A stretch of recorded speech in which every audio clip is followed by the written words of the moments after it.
Ladies and gentlemen, please rise. Announcing the arrival of Honorable Professor Emeritus Tan Sri Datuk Zulkifli Abdul Razak, Rector of International Islamic University Malaysia, accompanied by Tuan Haji Hassanul Basri Abdullah, Dean of the Centre for Foundation Studies, International Islamic University Malaysia, and Madam Shahrizat Saidul Haj, Director Administration of CFS IIUM.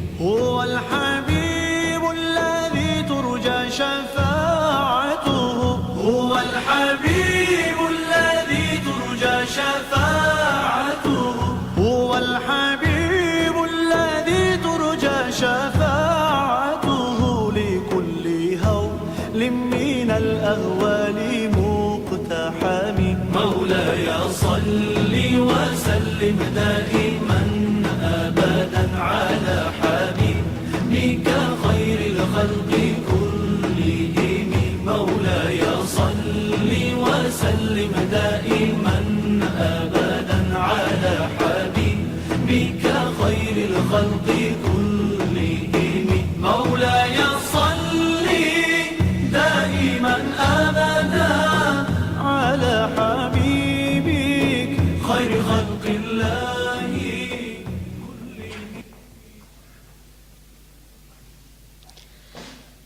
Honorable guests, brothers and sisters, please remain standing for the national anthem Negaraku.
Respected guests, brothers and sisters, you may now be seated.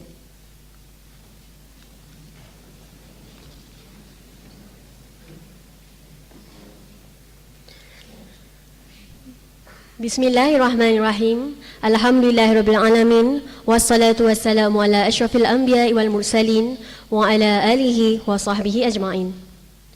Distinguished guests, brothers and sisters, let us begin the ceremony with the recitation of Kitab Al-Fatiha.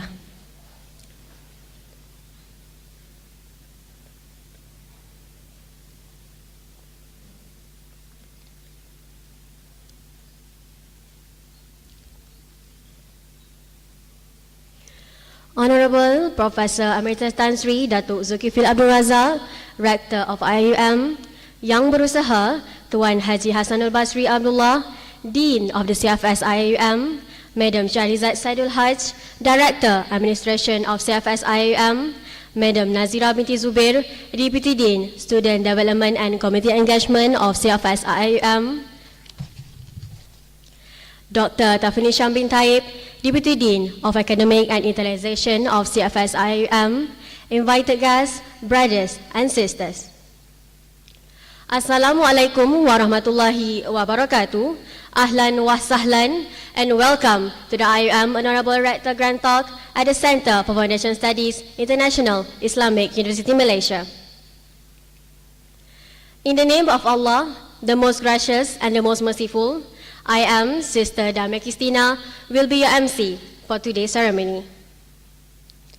In seeking for the blessing from Allah Subhanahu wa Ta'ala, let us start this gathering by listening to the recitation of beautiful ayah from Al-Quran. With that, I would like to call upon Brother Muhammad Ikhwan bin Luqman for the recitation of Al-Quran. Fayatafaddal mashkura.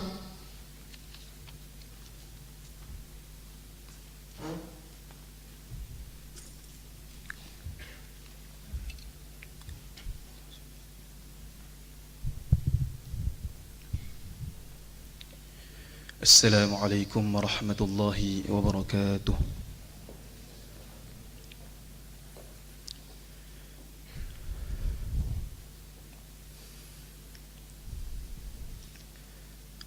أعوذ بالله من الشيطان الرجيم. بسم الله الرحمن الرحيم.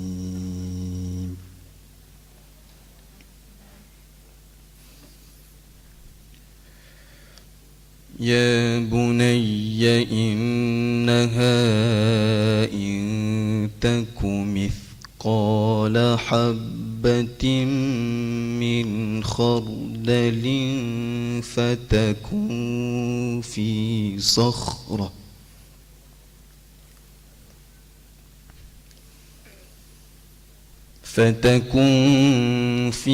صخرة أو في السماوات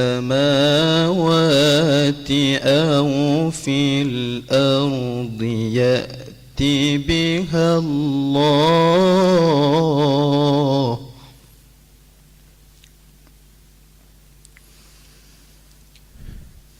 إن الله لطيف خبير.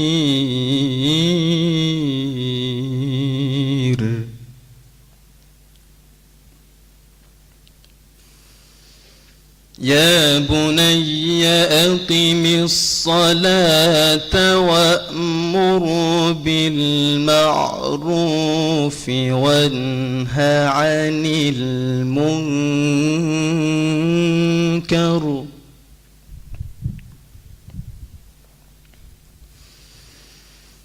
يا بني أقم الصلاة وأمر بالمعروف وانه عن المنكر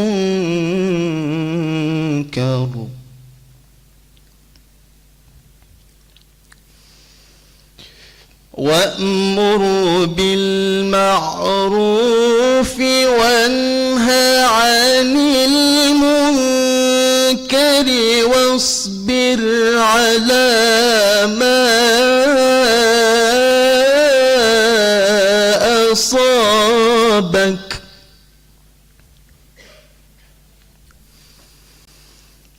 إن ذلك من عزم الأمور.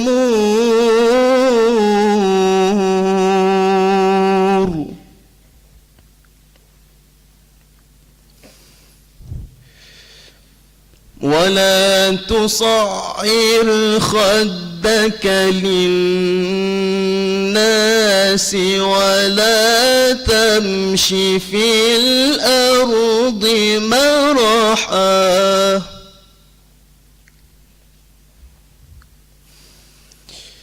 إن الله لا يحب كل مختال فخور.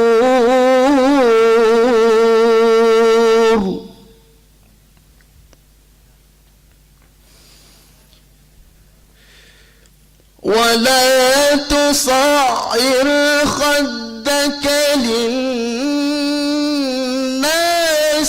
ولا تمش في الأرض مرحا إن الله لا يحب كل مختال فخور.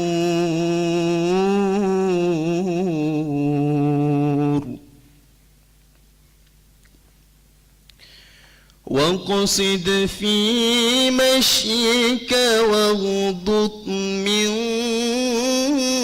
صوتك إن أنكر الأصوات لصوت الحمير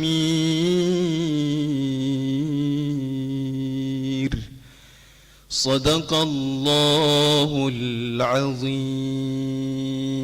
السلام عليكم ورحمة الله وبركاته.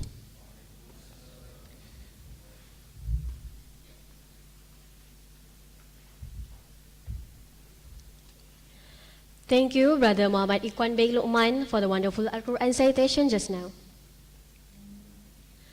Notable guests, brothers and sisters, in completing our agenda for today's ceremony, I would like to invite Yang Berusaha, Tuan Haji Hasanul Basri Abdullah, Dean of the CFS IIUM, to deliver his speech. Please welcome. Assalamualaikum warahmatullahi ta'ala wabarakatuh. Bismillahirrahmanirrahim. Alhamdulillahi rabbil alamin. Wassalatu wassalamu ala rasulil amin wa ala alihi wa sahbihi ajma'in. Our Honorable Rector, Prof. Tan Sri Datuk Zulkifli bin Abdul Razak, Madam Shahrizat binti Sa'adul Haj, our Director, Center for Foundation Studies, Dr. Taifun Nisham bin Taib, Deputy Dean Academic and Internationalization, Madam Nazira, Deputy Dean Student Development and Community Engagement. Last but not least, my dear brothers and sisters. First of all, I would like to extend a warmest welcome to our distinguished Rector, Tan Sri Prof. Dr. Zulkifli bin Abdul Razak, and to all new students, congratulations on taking the exciting step towards higher education and enrolling into our foundation level program. Starting university is a significant milestone in your life. It is a time of growth, exploration, and self-discovery.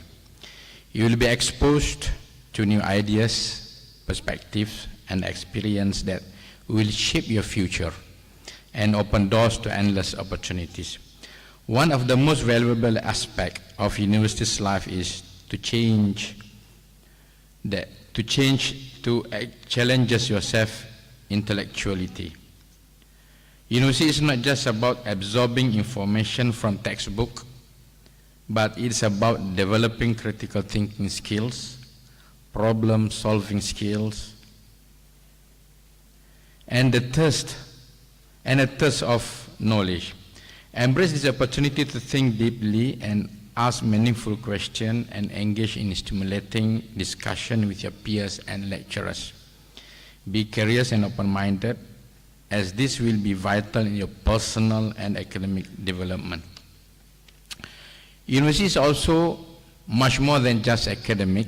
It is a time for personal growth, self-discovery, and building lifelong friendship. During your time here, I am encouraging you to get involved in extracurricular activity, club, organization that align with your passion and interest. These experiences will broaden your horizon, help you develop valuable skills, and create lasting memories. Take advantage of the resources and support services available to you, such as counseling, career guidance, and mentorship program that we have. They are here to help you navigate any challenges you may face along the way. As you step into the university environment, it is essential to maintain a sense of balance. While it is natural to strive for excellence in your studies, remember to prioritize your mental and physical well-being. Take break, engage in self-care activities, and make time for hobbies and interests outside of your academic pursuit. Remember, a healthy and well-rounded individual is better positioned to thrive and succeed in all aspects of life. Lastly, I want to emphasize the importance of embracing diversity and inclusivity within our CFS community. Each one of you bring a unique perspective and set of experiences to this campus, and that diversity is something to be celebrated. Engage in meaningful conversation with individuals from different backgrounds, cultures, and perspectives. Learn from one another, challenge your assumption, and foster an environment of acceptance and respect. I'm confident that you have made an excellent choice by enrolling into our foundation level CFS. Your journey begins here, and I cannot wait to see you all grow, inshallah, in these coming years. Once again, welcome to our university community. Embrace this opportunity. Make the most of your time here, and remember to enjoy the journey.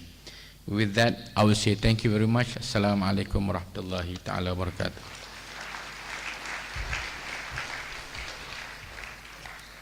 Thank you, Tuan Haji Hasanul Basri Abdullah, for the wonderful speech.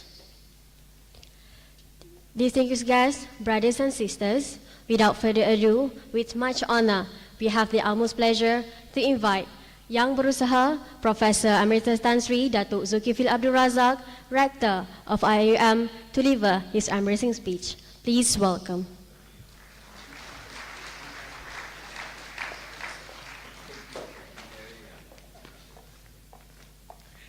Terima kasih. Bismillahirrahmanirrahim. Alhamdulillahirabbil alamin wassalatu wassalamu syafil anbiya mursalin sayyidina Muhammadin wa ala alihi wa sahbihi ajmain. La haula wala quwwata illa billah. Assalamualaikum warahmatullahi taala wabarakatuh. Tuan Haji Hasanul Basri Abdullah, Dekan Pusat Asasi IIUM, Puan Syarizat Saidul Haj, Pengarah Pentadbiran,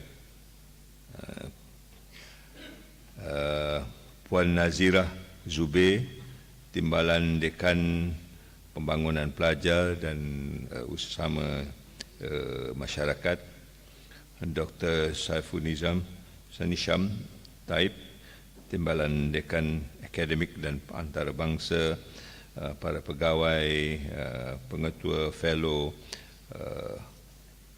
adik-adik ke, nak panggil kanak-anak ke, ya.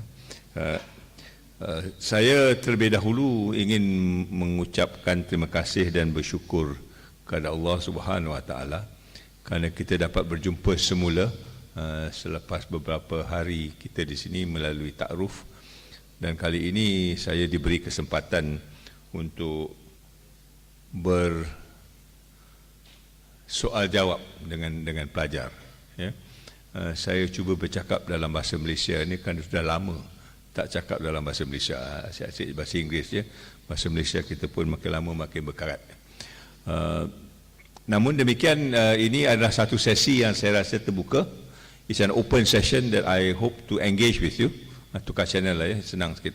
To engage with you so that I can understand exactly what you are here for. I'm sure when you apply to IIUM, there is a kind of an aspiration that you want to meet, or maybe you have heard about this university and there's something that you like about the university, and therefore you apply to the university. Alhamdulillah, we welcome you with open arms. Yeah?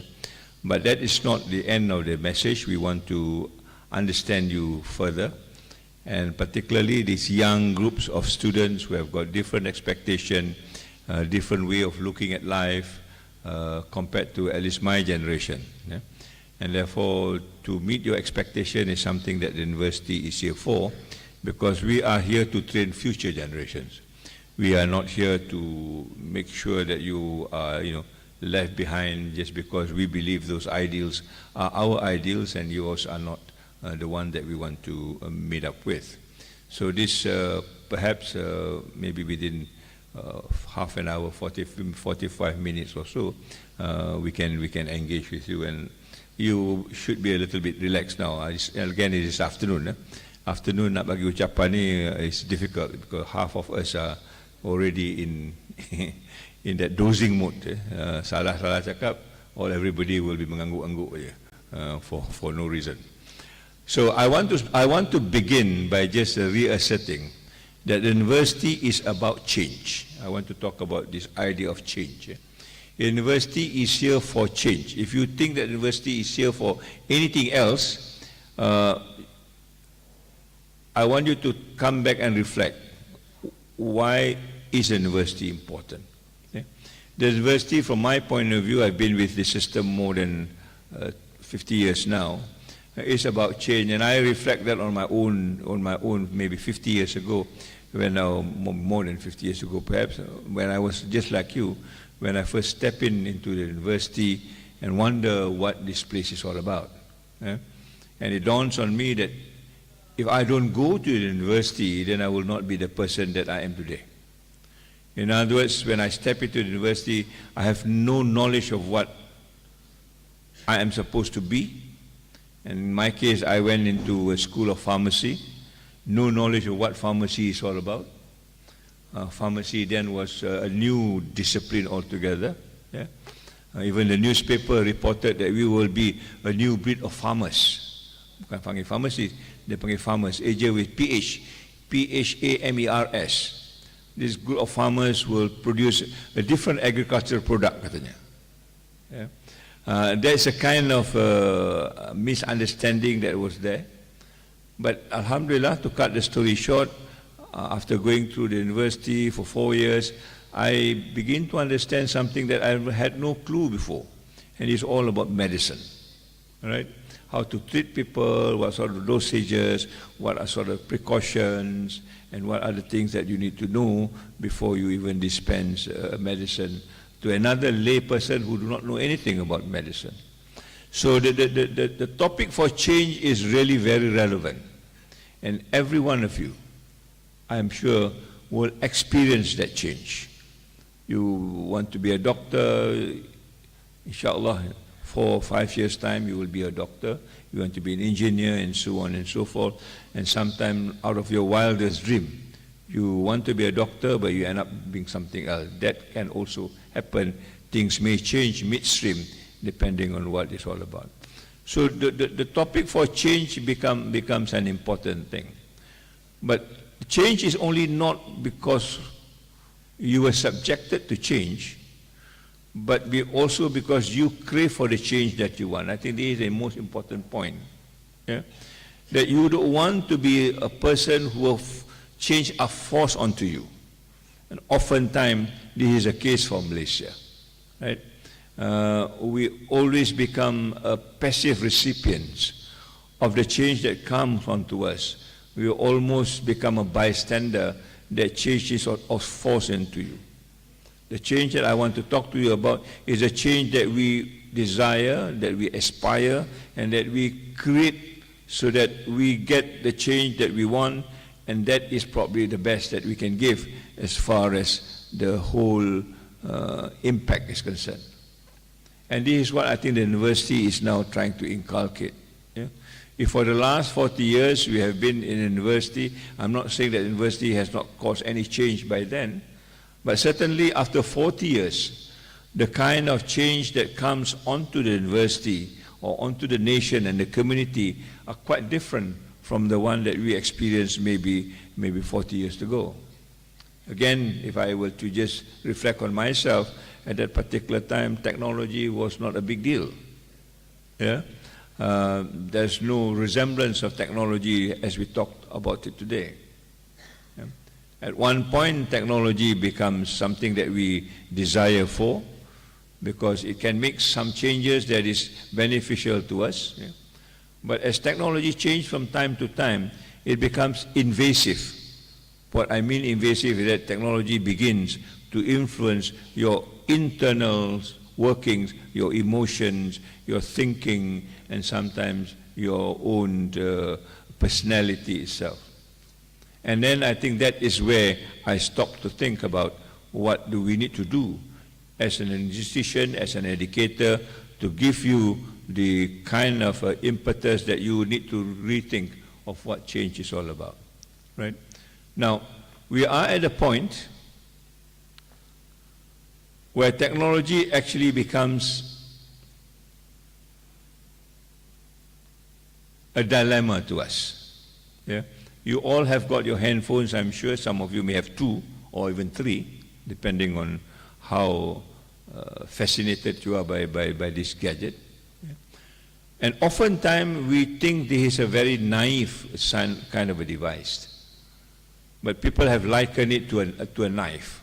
Now, if you bring a knife into a hall like this, people would know that you are bringing in a possibly dangerous weapon, that you may hurt someone, right?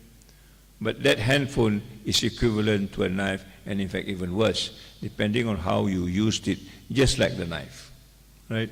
But this is because it is very far-reaching, because it is almost virtual, because it has many ways of, impacting others, and it is even more dangerous than a knife, right? In many parts of the world now, particularly in Europe, they are banning these handphones in schools. You are not allowed to bring this. You have to lock it up before you go to schools, and then you take it back when you end up in schools. That is the extent of how people are beginning to deal with this technology. Why do I say so? I'm not an anti-technology, yeah? Although I'm not into it in a big way, but I'm not anti-technology. I think technology is important. It is important as long as you understand how to deal with it, right? Why do I say this? It is dangerous, because we are now at the verge of what we call meeting a point of singularity. Something maybe you have heard about. Yeah?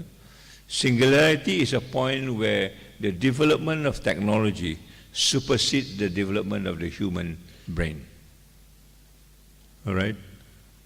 Now, when that comes, then you will be that the point of intersection is where technology takes over what human beings are supposed to do.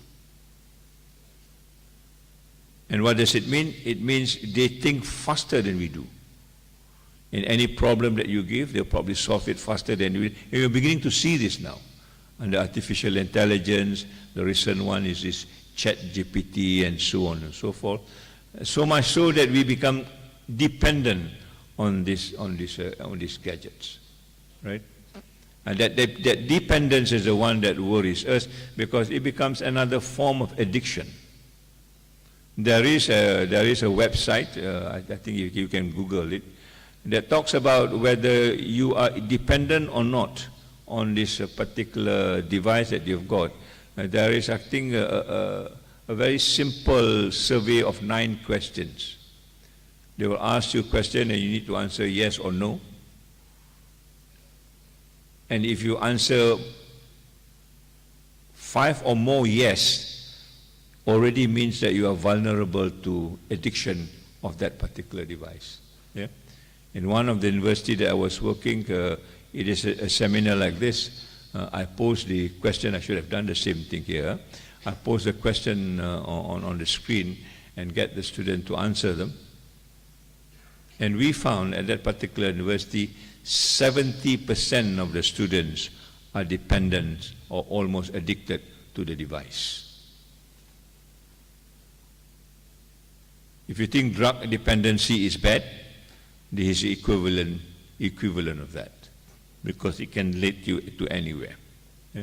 Your life almost depends on this particular gadget, that without this particular gadget, your world is not functional, as it were. Imagine you misplace your handphone today. I don't think you can function the way you have been functioning all the time. Yeah? Some people will go crazy, some people will do whatever it takes to do to recover that handphone, right? And the research has backed this up. It is not that we make some of the research that I read, that every morning you will look at the handphone first when you wake up. Yeah, am I right or am I wrong?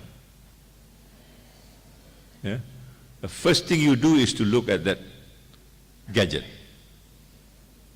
Mata pun belum, gigi pun belum gosok, tarik mata pun masih ada. That thing will be the first thing that you will attend to, right? And you will look at it again in a day, at least 200 times. You may realize it or you may not realize it. And the interval between one to another is no more than half an hour. Yeah? Sama ada apa ni? Ada bunyi ke tak ada bunyi ke? There is a tendency you begin to itch, you know, to see what is happening in that particular gadget. Right? I told this to a mother, and the mother punya respon kat saya ada anak, saya tak timang anak saya lebih 200 kali satu hari. But with this machine, she has done it more than 200 times a day. That's a level of addiction that many people just sweep it under the carpet because it doesn't cause them, quote unquote, any significant health impact the way drug does. Yeah? Tapi kalau dia macamnya dia ada withdrawal and stuff like that, then that may be a different thing. That's the first indication. The second indication, there's another study that talks about digital lifestyle. There's about digitalization. I was telling Madam Sharizat, this is not a good word as far as I'm concerned. Dia tanya 10 country studies. 8 are developed countries, including Japan, Germany, many of the European, US sekali. And 2 developing countries, so happen that Malaysia and India. Yeah. The respondents, about 50,000 around the world. And the first question was this. Dia tanya, how many of you could live without looking at the handphone in a day? How many of you can live without looking at the handphone in a day? Yeah? I don't think I don't think it will be a good response. Yeah? And the study shows this. The study shows countries like Japan, 25% say they can do that. Yeah? Countries like Germany, 33%. Mananya, there are people who can actually live without the handphone. Tapi when it comes to India, 68% mengatakan bahawa they have to look at the handphone. Whereas when it comes to Malaysia, 70% kata they must look at the handphone at least once in a day. The question that we ask ourselves is, why is it a developed country that are used to technology, they can have a better control over the use of handphones? Why do countries like India and Malaysia, which is not well developed, are not able to do that? A good example, if you go to Japan, the moment you go into their public transport or even into any public spaces, no one is seen to using the handphone in public. Why? Because they were told that this gadget will be a nuisance if you use it in public spaces. You are disturbing other people, punya privacy, quote unquote. Yeah? If you go into a bus, there will be an announcement. They say, please do not use your handphone. If you use your handphone, make sure that you use an earphone so that the sound does not come out. Only you can listen to it. That's the kind of discipline they have given, they train their citizens to. Tapi kalau kita masuk kita punya LRT, as we go into the LRT, the first thing that comes out is the handphone. And you begin to have conversation as loud as possible, as though you know the whole train must join your conversation. So I asked them why it is so. They kata it is because of privacy. They were told, they were trained that handphones could be a disturbance to somebody as privacy. And they kata we regard a handphone, in their own words, like a toilet. It's just like now there's a toilet somewhere. But if you want to use a toilet, we will go up and use a toilet. After that, you come back and sit and listen to whatever or do whatever you want to do. Right? And if you want to use the toilet again, you go there and use it and then you come back.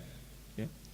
And that's why dia punya masa tu, dia engage with the handphone tak banyak. But yang for Malaysian dan 70% ni, maknanya you practically live in the toilet.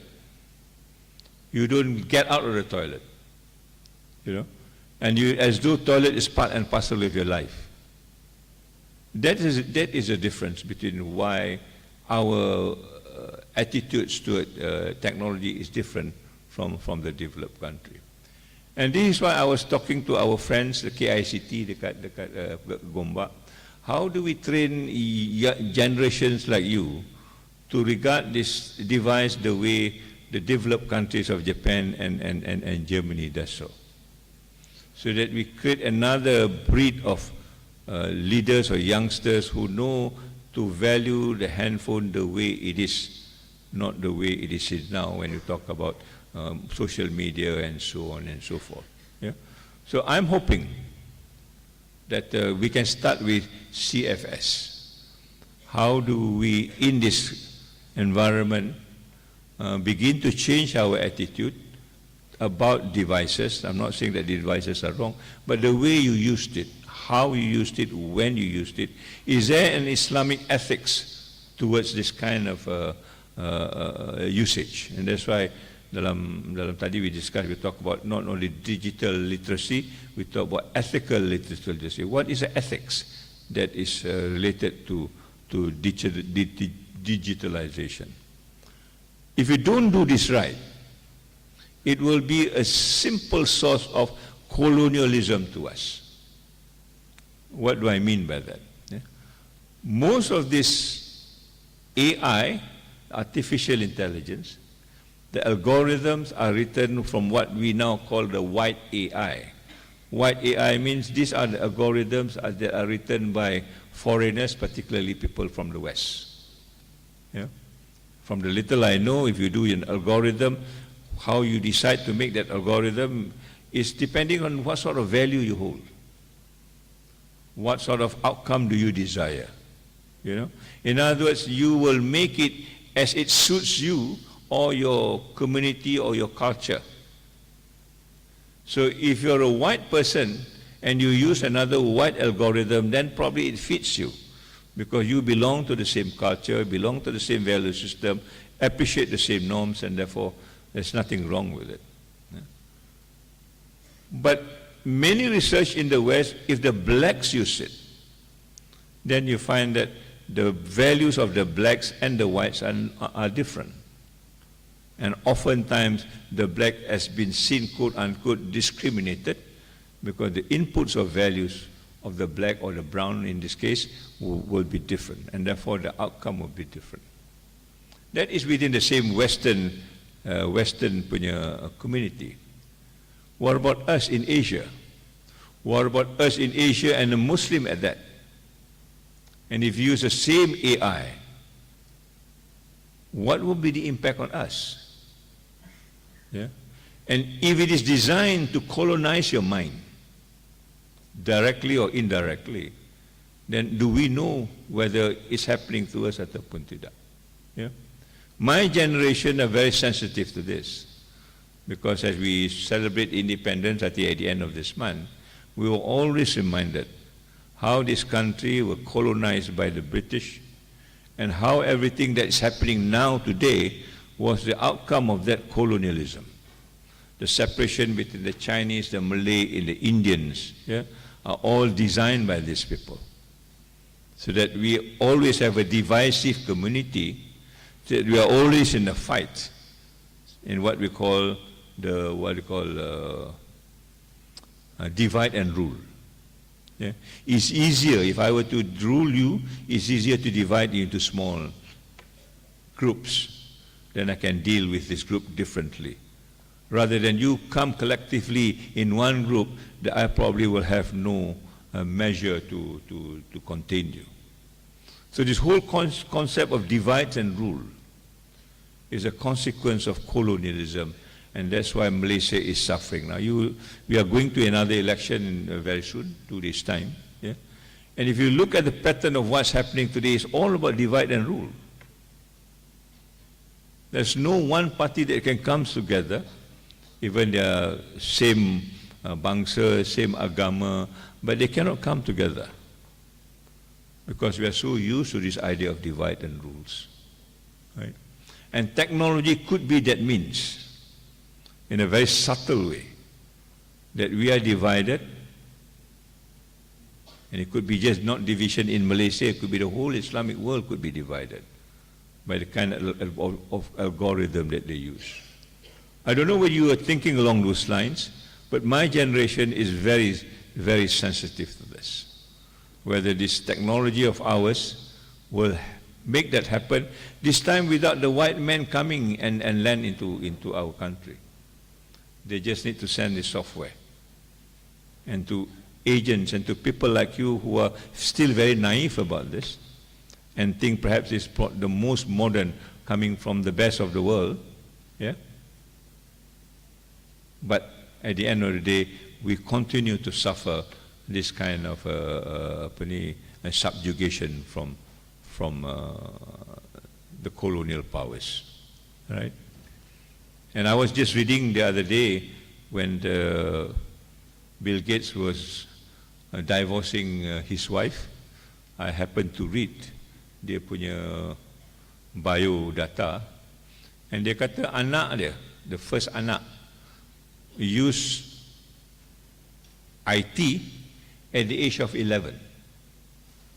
And I think Steve Jobs pun anaknya mula use IT-nya at the teens age. Bukan macam kita, lahir-lahir je ada IT. Ya? Sekarang kita tengok makan-makan, the parents and the mother were busy eating, anaknya tengok cartoon or whatever it is. Ya? And you begin to ask, why do these people do not give the IT directly to their children? After all, you know, they are the inventors of this thing. And the reason they came out of this is that they want to create the critical thinking of the children as a human person before they're invaded by the IT. These are lessons that I think that we need to learn as an university. It becomes our responsibility to put this gadget in its proper places.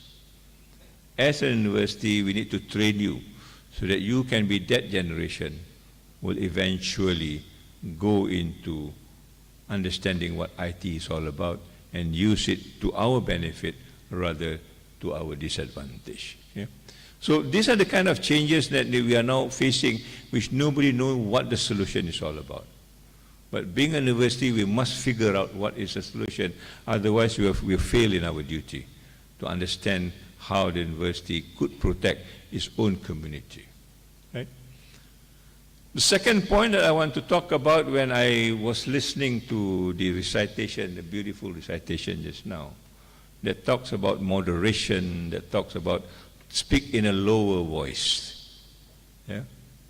Often when we want to make change, we go into debates, we go into arguments, right? And sometimes, as the verses say, you know, you spray like a donkey. We shout, and we do all sorts of things that is not within our own culture, within our adab and stuff like that. Okay? And I want to bring back this word that we're beginning to lose it. Perkataan ini namanya budi. Yeah? In our roadmap, there is this word budi that relates to budiman. Budiman adalah orang yang berbudi, pandai berbudi. So what is this budi? For the Malay community, budi is part and parcel of the value that we hold. You can never claim yourself to be a good Malay, certainly a Muslim at the same time, if you do not know what budi is all about. All right? And the quick answer to this is, budi has got three components that at least you must be in tune with. One is budi bahasa, exactly what the Quran says. Yeah? Macam mana kita bertutur, macam mana kita bercakap dengan orang, macam mana kita berkomunikasi dalam bahasa yang lembut, bahasa yang lunak, Kalau dalam orang Melayu itu bahasa yang berlapik. Kita jarang cakap secara terus sehingga kan memalukan ataupun menjatuhkan air muka orang. We try to be a little bit, subtle about this so that the message is indirectly passed. Yeah? Again, when I come to my experience when I was a kid, my father just has to look at me. Tengok kat saya, kejap, and I know something is not wrong, something is not right. And you begin to find out apa yang tak kena ni. Yeah? And you try to put things in its proper perspective balik in the context of your behavior or whatever it is. That's how subtle the message is. He doesn't have to say it in public. He just have to look at you. And you already got the message something is wrong. I do that to my children now. I look at them and they will ask, why are you looking at me? They don't understand the subtlety now. I have to tell directly to them, you did this. In public, that is not encouraged, of course.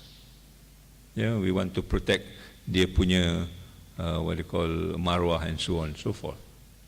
That is what Budi is all about. And Budi Bahasa means how do you connect with one another without causing tensions at all. I may have a problem with Dr. Faris, and certainly sometimes we do, but how do you connect with him without causing attention at all, that the relationship, that the Siratul Rahim remains despite the differences, despite the disagreement, despite the dissension. How do you make sure that this is maintained? And I think this is what the problem of the Malays today. If you read the newspaper, orang ni saman orang tu saman orang ni menyaman orang ni. I mean, it is open in public. People who understand what Budi is all about will begin to understand that we don't even have that decorum anymore. And these are leaders of parties, leaders of nation, leaders of countries. Right? And how do you then respect these people who do not know to value their own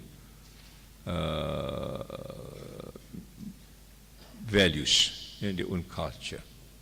Right? And why this is important, again, I think it was also related in the Quran, if I can read it.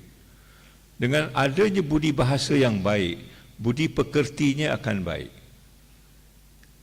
By speaking well, your behavior will also be in that manner. Jarang orang yang bahasanya lembut, tapi perlakuannya kasar. It almost doesn't go together. Right? So, that is almost automatic. And I think last research pun also showed that. That I was just reading some news. They said the tone of the voice decides the kind of behavior that you will go into. So, kita ada budi bahasa, kita ada budi pekerti. Kalau budi pekerti kita baik, certainly we can avoid as much tension as possible. And this is a matter of practice. You need to behave the way and the work. Soal akhlak ni, soal karakter ni is about budi pekerti. How do you maintain that budi pekerti again without disrupting, without creating tension unnecessarily when you can avoid it, just by behaving the way you should be behaving. And the last point is budi bicara. Budi bicara means that although we are polite, but you don't have to be subjugated. Because kita ada budi bicara, maknanya there are limits to this. If people do something which is out of order, then I think we need to respond accordingly. Kita tak payah beralah je all the time. Tak payah compromise all the time, tak payah apologize all the time. But there are times you do this. It is not something that you spontaneously do all the time. That budi bicara. So, budi bahasa, budi pekerti, budi bicara ni. Ini yang menjadikan orang itu sebagai budiman. And if you look around, where is a budiman now? And I do hope that this university will produce this budiman as they move out. And this is why it's part and parcel of our roadmap. And this is part of the change that we are looking for. The change that will make this university more recognizable, more respected by other people, and more importantly, leading the way through humanity, making human beings what they are supposed to be in the context of our religion and our own culture and so on and so forth. So, a simple message. I hope you will ponder this. Yeah? But it is difficult to get onto it because it is about practice. It's not theory. You can read about Buddha in 3 or 4 books, but if you don't practice it, it will not work. Just like playing of football. Yeah? You can read as many books on football as concerned. If you don't go around kicking the ball and know how to score goals, you will never be a good footballer. So it's all about practice. This change that we're talking about is all about practice. It's all about making it happen. It's all about, trying as much as possible the way it used to be. And my last point is, there is also now another cliche from the West. They kata, everything, the only constant is change. Maknanya everything must change. Nothing will not change. Yeah?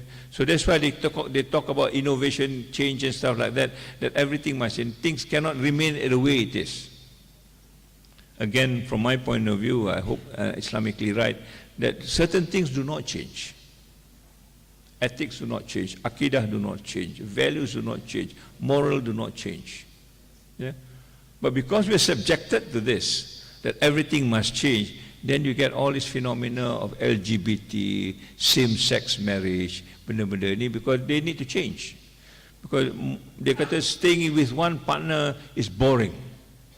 We must change. And they have invent all sorts of other institutions away from the conventional marriage institution that we know. So while I advocate change, but not everything change. The principle does not change. The core value do not change. And this again, practice in our culture. Kalau kita tengok orang menanam padi, there will be satu tempat where the nursery is. And this is where they take the nursery and then plant the paddy to be, the rice field that we see. But that nursery remains as it is, because that will be the reference point at the end of the day. When we are lost, we need to find a reference point, and that reference point is that value that do not change. Your Aqidah, your morality, whatever other values that you need to hold on to very dearly, that you will not compromise. And that's a principle that we need to keep.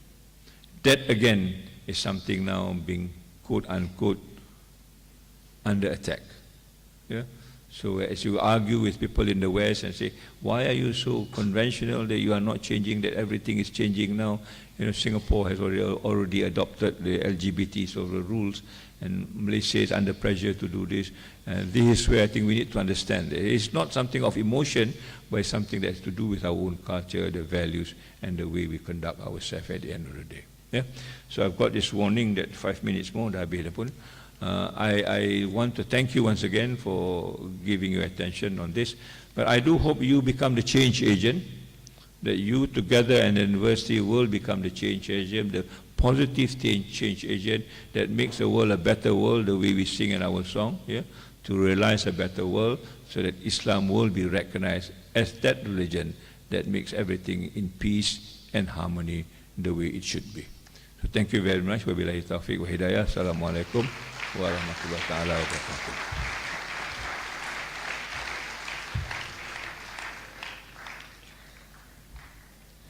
Thank you, Professor Emeritus Tan Sri Datuk Zulkifli Abdul Razak, for the great presentation just now. Now, I would like to open the floor for the Q&A session. We welcome any query you may have. You may raise your hand if you have any question.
Test.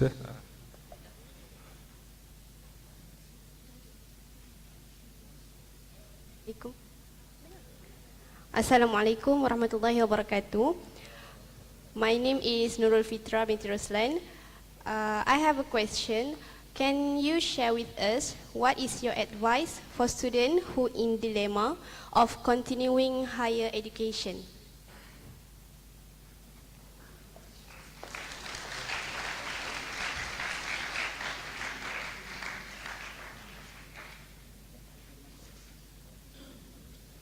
To start off with, why do you have a dilemma?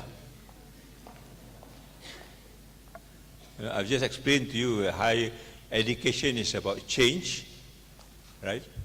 Unless you are looking at higher education as something which is not beneficial to you, then you probably will have a dilemma. But if you understand the purpose of higher education, the purpose, kalau cakap Melayu ni mudah sikit ya, menuntut ilmu. Ya. Masa saya dulu, saya dipanggil sebagai penuntut. I'm not a pelajar, neither am I a murid. Saya menuntut ilmu. Dan the word menuntut itu itself is a very, very loaded meaning. Ya.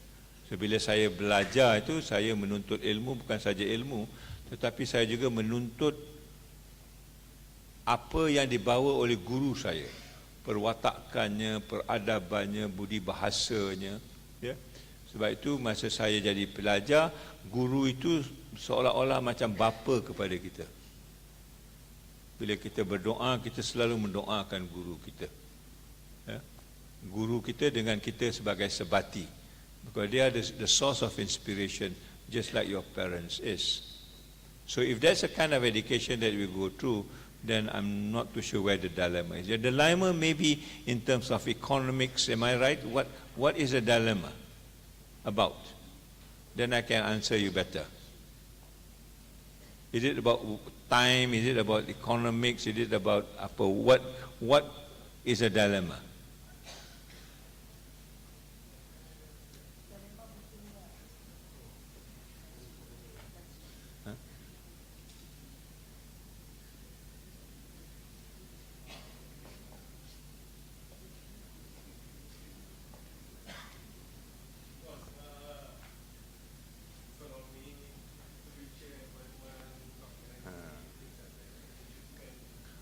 Yes, then I understand. So in other words, the whole idea of education has been distorted. Yeah? Kita ambil education is not for earning money. I want you to refer to book by this Nobel Peace Prize winner ni, Muhammad Yunus. You know Muhammad Yunus dengan dia punya microcredit. He wrote a book called The World of Three Zeros.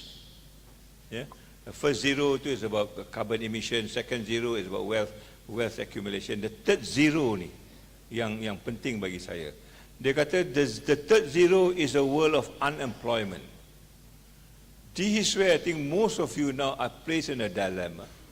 Because when you come into a university, when you get out of university, you want to get employment. Am I right? Yeah? And in fact, my KPI pun dengan kementerian gitu. Our students must be 80% of them must be employed. Kalau tidak, then I've seen to be not a good rector or not a good university. Right? But if you come back to the crux of what education is all about, it is not about employment. It is about making you a good human person. That is the purpose of education. I just talked to the staff tadi tentang falsafah pendidikan kebangsaan. Yeah? Dia nak menjadikan manusia itu seimbang dan harmonis. That is, and there are many other consequences to this. Yeah? And the question of economy comes in only later. I understand. Tapi kalau you follow the argument of Muhammad Yunus, ni this Nobel Peace Prize, you can Google nama dia and put the world of three zeros, you probably can get some of summary. Dia kata this whole question of unemployment is because we are following the capitalistic framework. What does capitalistic framework means? Maknanya the capitalists of the world will want to hire you to work for their company to make profit for them. They must hire somebody else. Yeah. Tapi dia punya argument in that book, all of us are born not to be hired. Dia punya thesis is, all of us are born to be doing things the way we want to do things given the talent that we had got from education. In other words, we want to be entrepreneurs. We want to be people who can develop its own. I was mentioning to you just now, to develop your own future without depending on somebody else. Yeah? And dia punya thesis dalam ini, dia kata, how can you change this whole paradigm of capitalism, hiring people, and sometimes exploiting them, and sometimes even making them into slaves. Itu dia punya gambaran. Ya.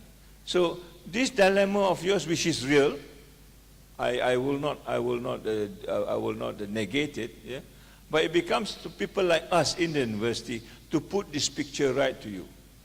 That if you get a good education and you become a balanced human person, morally upright, very righteous, you are employable. People would want you. People will knock on our door at IIUM. I want this particular person because it comes from an university that not only gives the value of education, but also the right values as a human person. And in fact, this has been the kind of remarks I get. Yeah, bila saya jumpa, kata, oh, we employed a number of IIUM students, and they are better students because they are more morally inclined, ethically strong, and very responsible. We don't teach them in any other universities except for universities like us. So that dilemma of yours, I think you need to inspect it properly. I mean, you may want to discuss with the dean or some people here. It is not a dilemma that we cannot get away of. Maybe the understanding, the moment you understand what this dilemma is all about, then perhaps you can do. If you're a good person,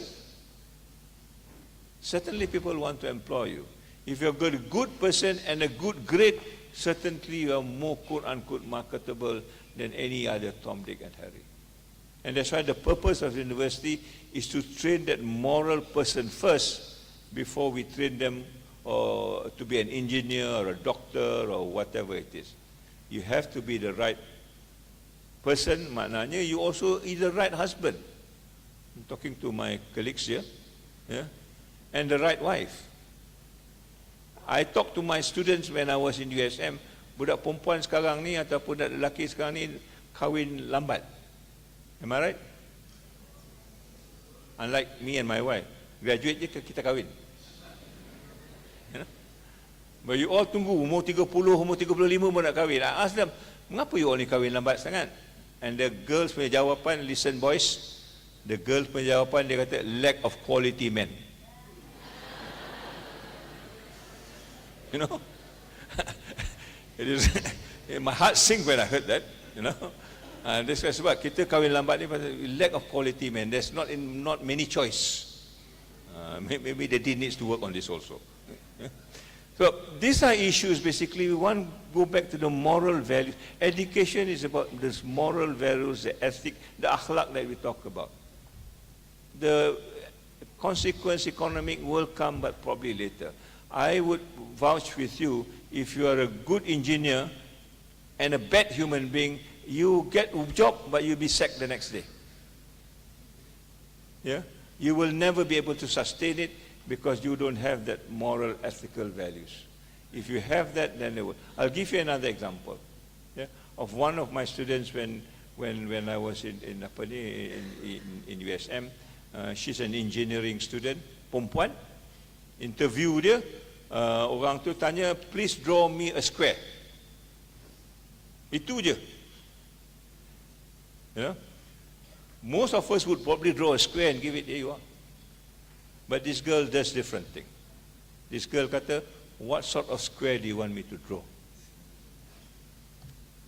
The interview stops. Dia kata, I will hire you now. You know?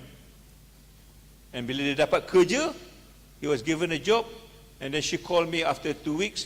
Dia kata, I want to resign from this job. I said, why? Because this job is boring. You know, that was then, but now if you got the job, don't do that. They resign, they'll get another person. And then I called the manager. I say, you just hired my students and she wants to resign now.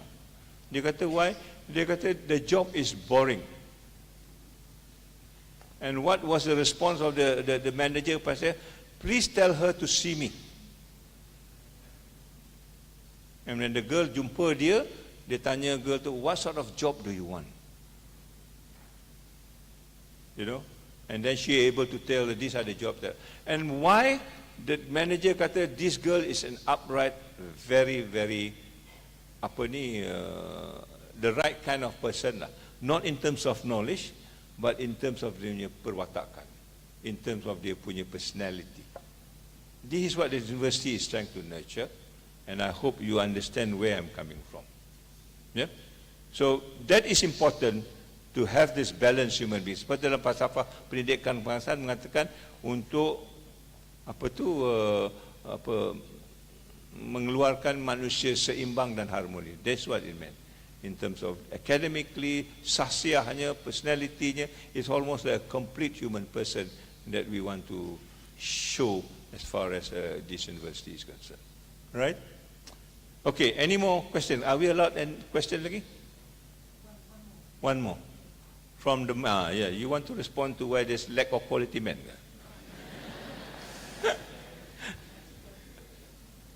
You can take this mic.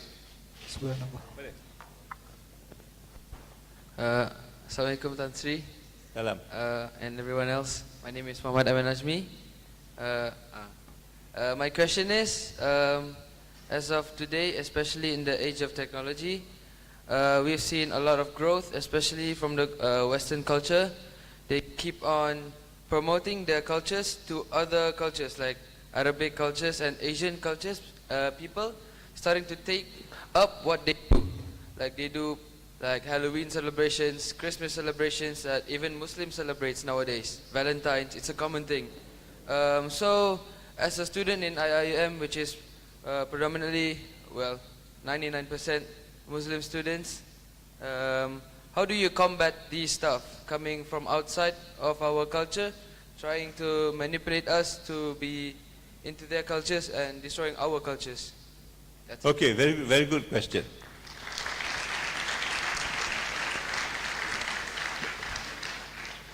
They say, yeah, this is a quality man. Can you give your phone number to them? Okay, it's a very good question because this is where we are all now at the moment in time. Now, so when I talk about Western colonialism, I'm not advocating to hate them. I'm not even advocating to somehow or other, leave them aside. We need them. Yeah.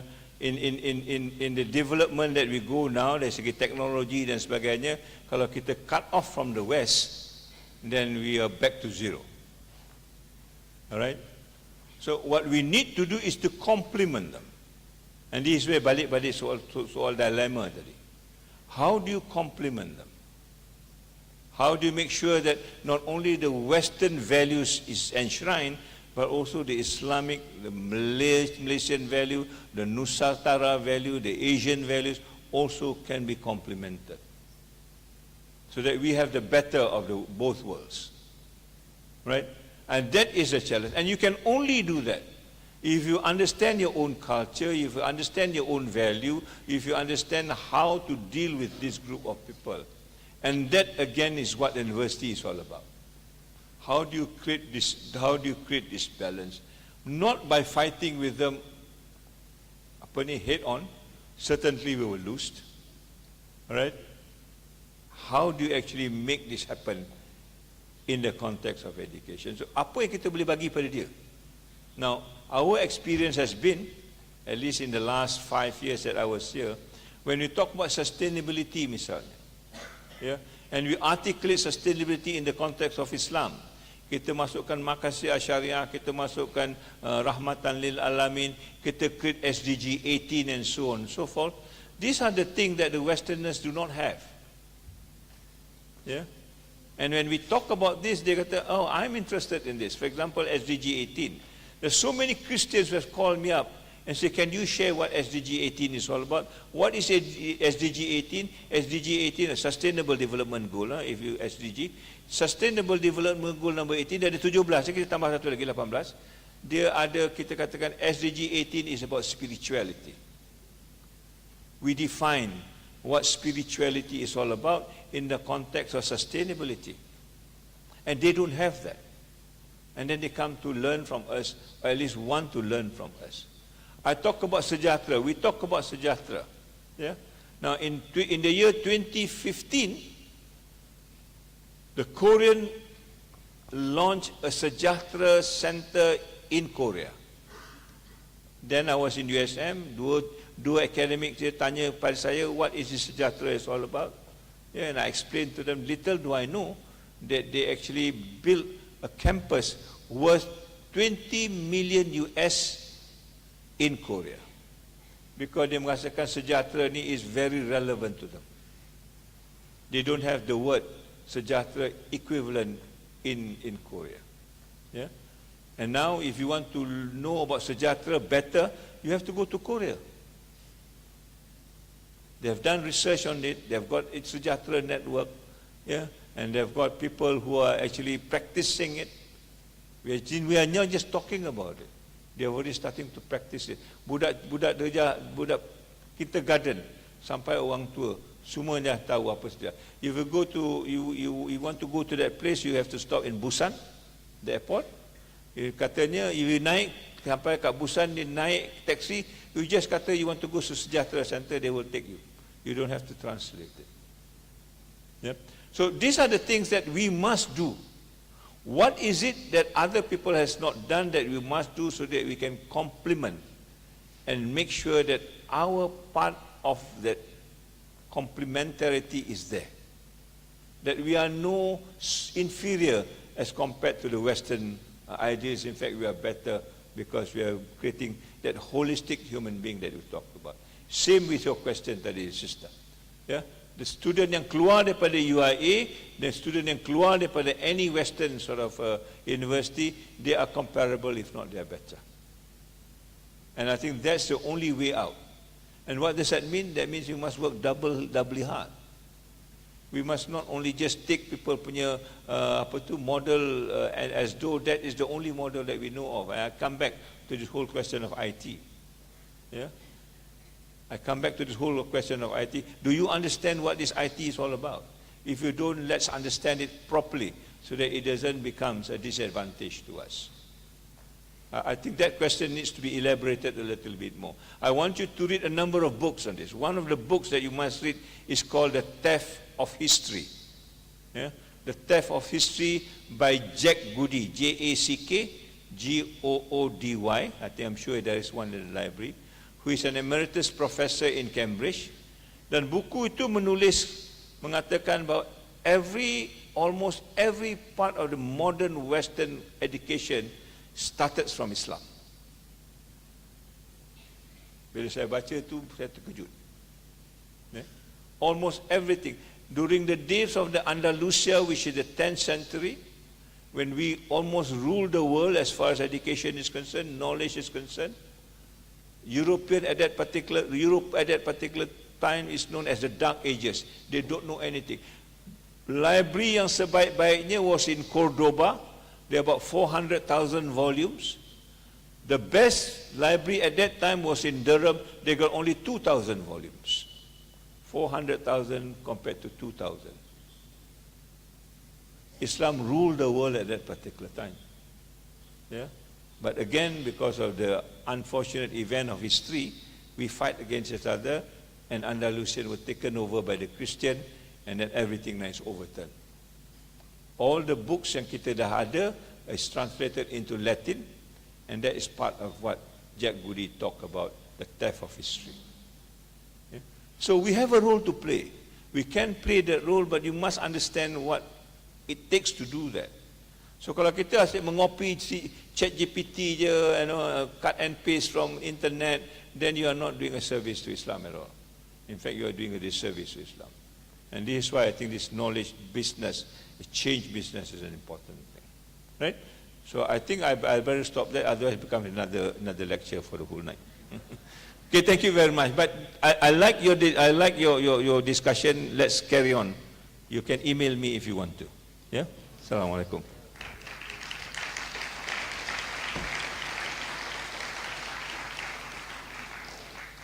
Thank you to our Rector for the great answer, and that marks the end of our Q&A session. Honored guests, brothers and sisters, we move to our next agenda.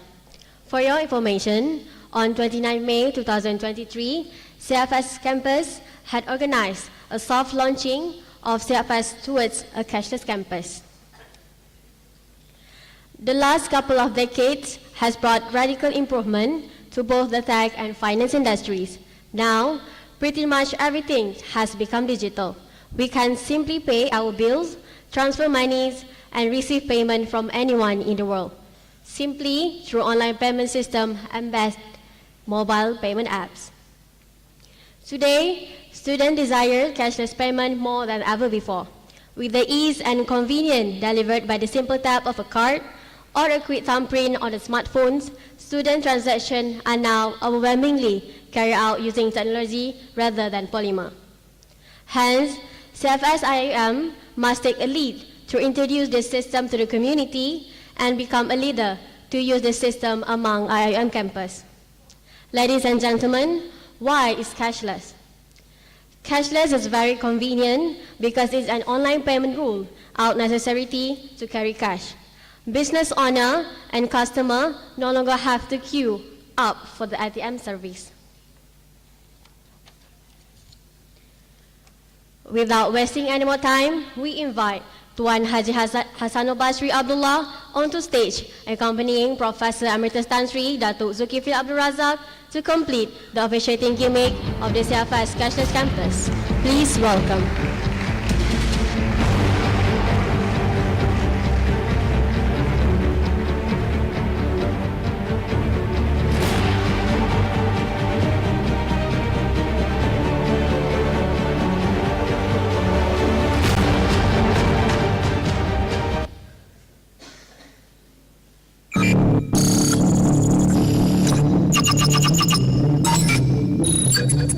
Launching of CFS IIUM Cashless Campus successful.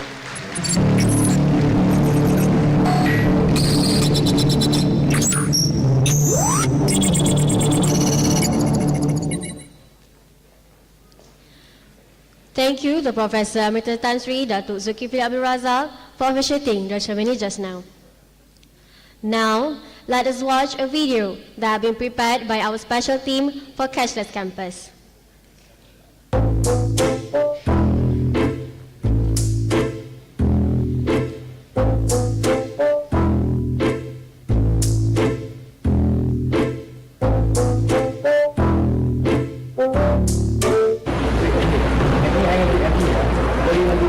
You hungry? Me too.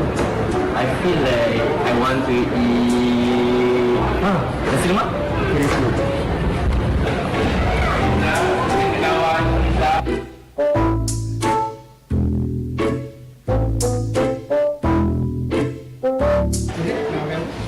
Bagi nasi lemak dulu bang.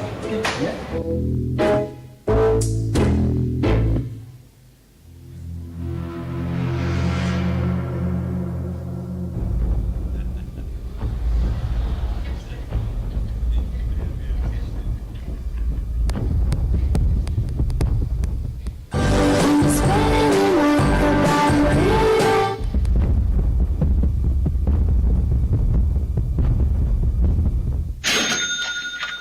Alamak bang, saya tak boleh bayar bang, tak ada duit. Boleh kerja part time ni bang? Sekarang kan boleh scan.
money into cashless.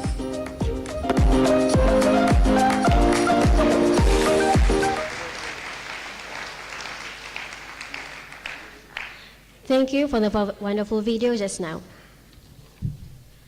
Ladies and gentlemen, as a token of our appreciation, we would like to give a small souvenir to Professor Emeritus Tan Sri Datuk Zulkifli Abdul Razak. This token symbolizes a small community in Gambang that cares about the environment. They transform used cooking oil into soap that feels good on our skin. These soaps serve as a gentle reminder to protect the environment while maintaining our excellent looks. Even in the middle of the metropolis, this soap provided optimism. It demonstrates how teamwork can improve things. One piece of soap conveys a tremendous story. Our data all can be recycled into something healthy for the environment. This soap tells us that by working together, we make the world a better place. To do that, once again, I would like to invite Yang Berbahagia, Tuan Haji Hassanul Basri Abdullah, to present the gifts. Please welcome.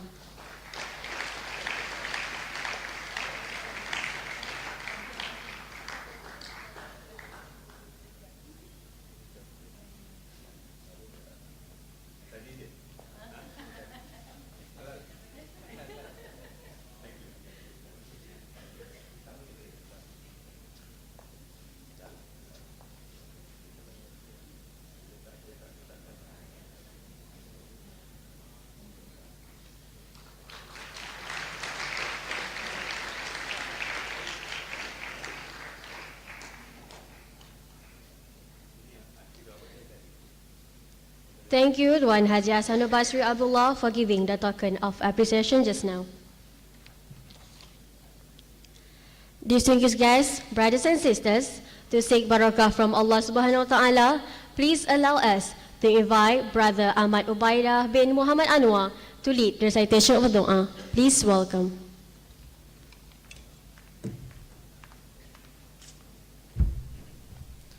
Al-Fatiha.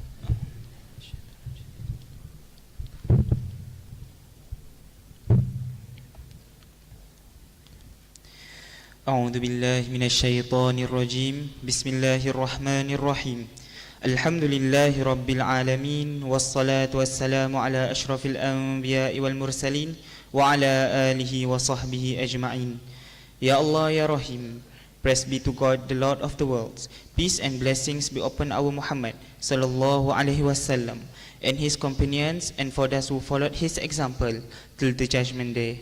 Allahumma ya Allah, on this blessed evening, we beseech Thee and grateful towards You in favor of all the infinite blessings to us, Your humble servant, to live in safe and prosperous life. We seek Your blessing for a flawless progress of this event from the beginning till the end. We seek Your guidance to steer clear of events that will detrimental the progress of this event. Ya Latif, Ya Rahman, please bless us with Your tawfiq and hidayat. Please guide us to greatness, peace, glory, and prosperity in this world and the hereafter. Make us a responsible intellectual. Grant us with a valuable knowledge that will be beneficial to mankind in order to gain Your mardatillah.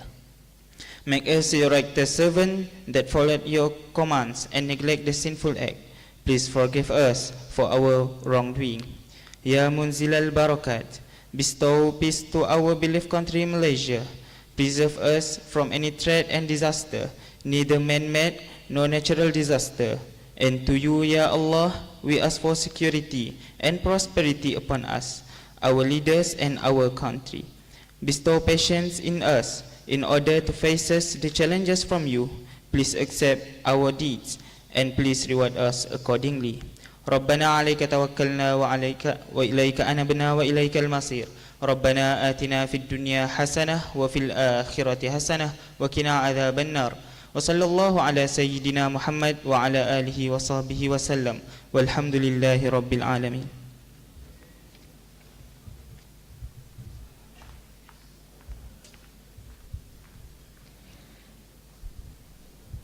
Thank you, Brother Ahmad Ubaidah bin Muhammad Anwar, for the recitation of dua just now. Distinguished guests, brothers and sisters, before we end, please rise to sing the IIUM anthem leading the way.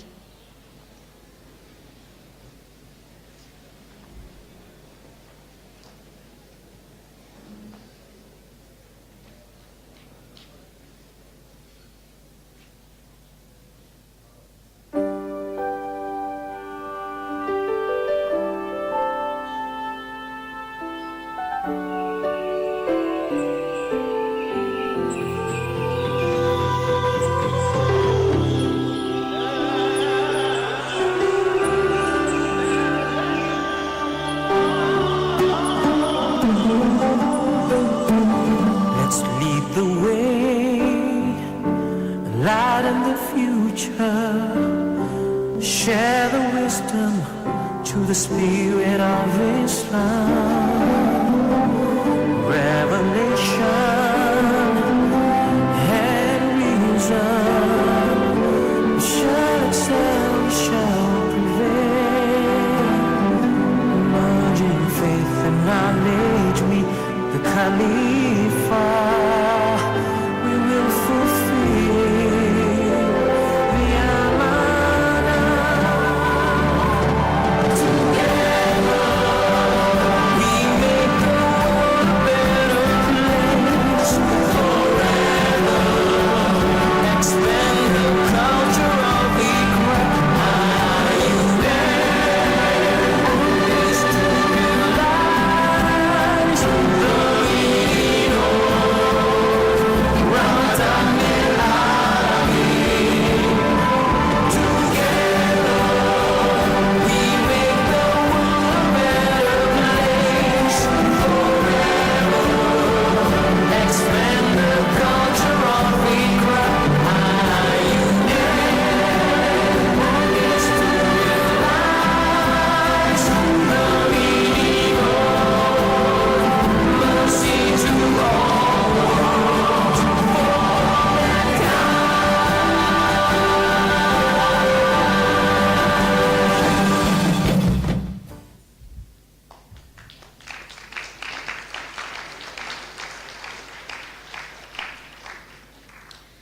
Respected guests, brothers and sisters, you may now be seated.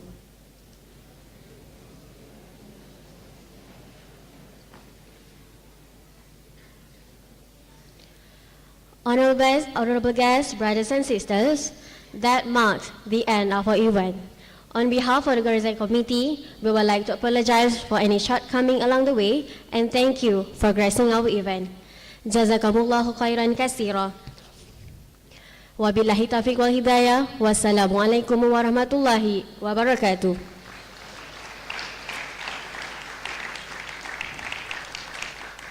All the guests, brothers and sisters, please remain for the photography session.